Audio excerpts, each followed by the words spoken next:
প্রচুর নারকেল গাছের বাগান, দুই পাশে প্রচুর নারকেল গাছ।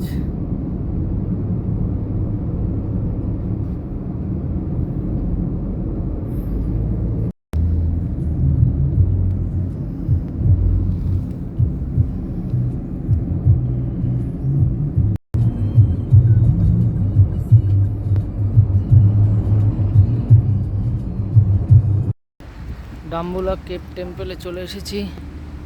এখানে 5টা এনশিয়েন্ট কেভ আছে, দেখা যাক কত সময় লাগে। এই গোল্ডেন টেম্পল ডাম্বুলা, অনেকটা হাঁটাহাঁটির ব্যাপার আছে, দেখা যাক। ডাম্বুলা কেভ অনেকগুলো সিঁড়ি, টিকিট কেটেছি 3000 শ্রীলঙ্কান রুপিস, মানে ইন্ডিয়ান মানিতে প্রায় 1000 টাকা এক একজনের।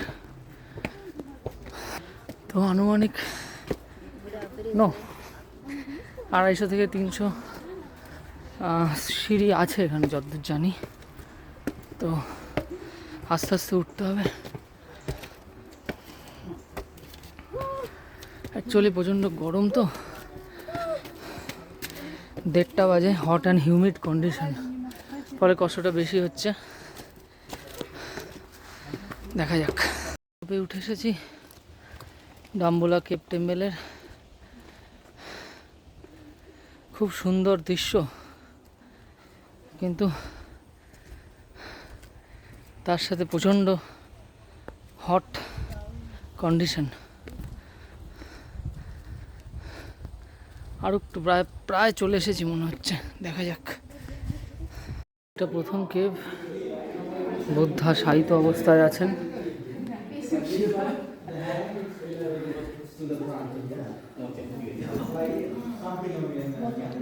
ইনক্লাইন্ড বুদ্ধা।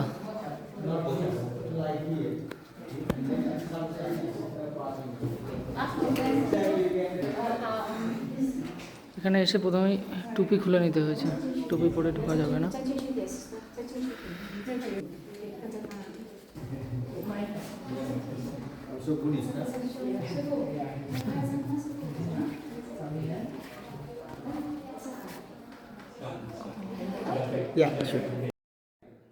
এখানে তথাগত গৌতম বুদ্ধের 2টি আবক্ষ মূর্তি।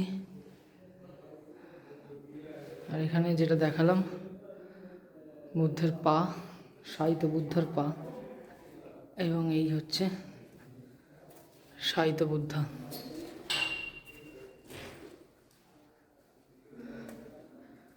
ভিড়টা চলে গেছে।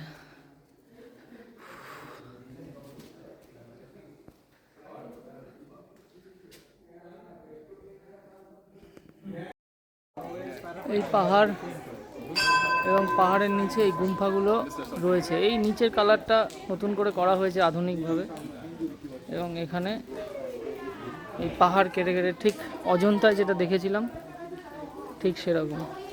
এখানে খুব কাছে 2-3টে বাঁদর। এইখানে গুম্ফাগুলো আছে, ঢুকবো আস্তে আস্তে ভেতরে।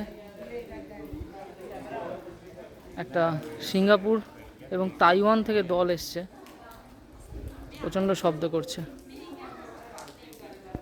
এই হচ্ছে ডাম্বুলা কেভ। এখানে অনেকগুলো বুদ্ধ মূর্তি রয়েছে।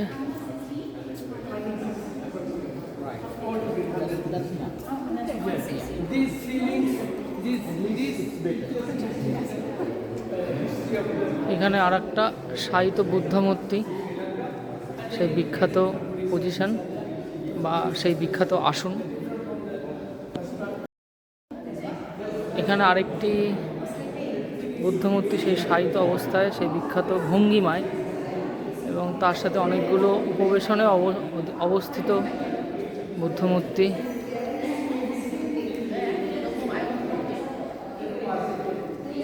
অনেকেই গড় হয়ে দেখছি প্রণাম করছে এখানে, যারা বুদ্ধিস্টরা এসছে।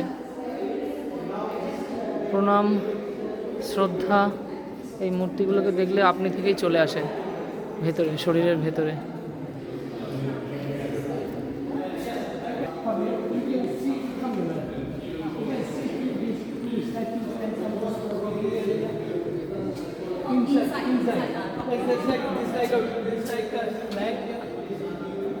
flag is there.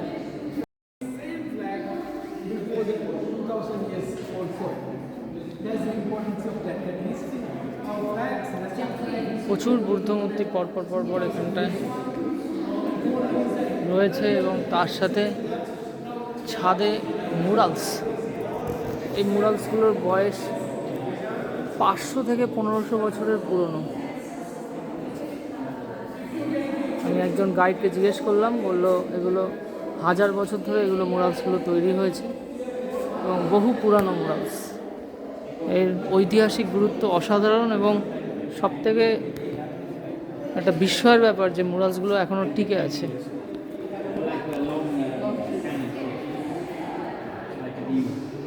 এখানে আবার দুটি ভগবানের মূর্তি।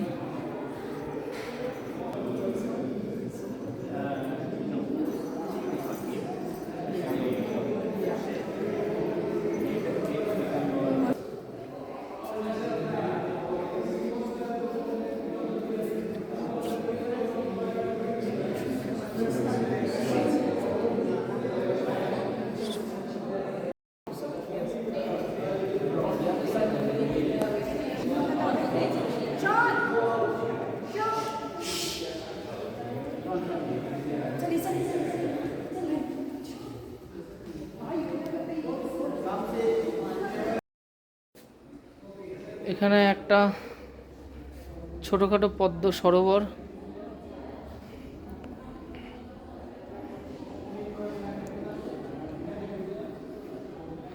পদ্ম না, এটা শালুক, বুঝলে নীলুদা, পাতাগুলো দেখলে বোঝা যায়। এখানে আর একটা কেভ এবং এখানে আর একটা শায়িত বুদ্ধা এবং ওপরে মুরালস। এখানে কিছু নষ্ট হয়ে গেছে কিন্তু অনেকটাই আছে।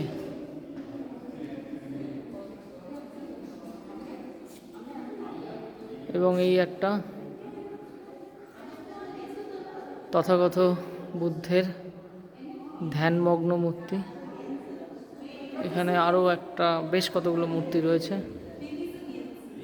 ভাবতে পারছি না যে এগুলো প্রায় 1300-1400 বছরের পুরনো মূর্তি, স্কাল্পচার, পেইন্টিংস, মুরালস।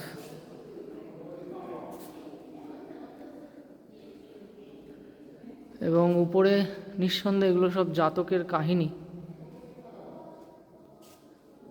সেগুলো ছবির আকারে বর্ণনা করা আছে। ডাম্বুলা কেভ টেম্পল দেখা হয়ে গেছে। এবার আমরা ব্যাক করব, গাড়ি যেদিকে আছে। আমরা এসছিলাম এই দিক দিয়ে আর আমরা ফিরবো এই দিক দিয়ে। এদিকটা আমাদের একটু শর্টকাট হবে। সুন্দর দুপাশে কাঠগোলাপ, যদ্দূর মনে হচ্ছে কাঠগোলাপের প্রচুর গাছ।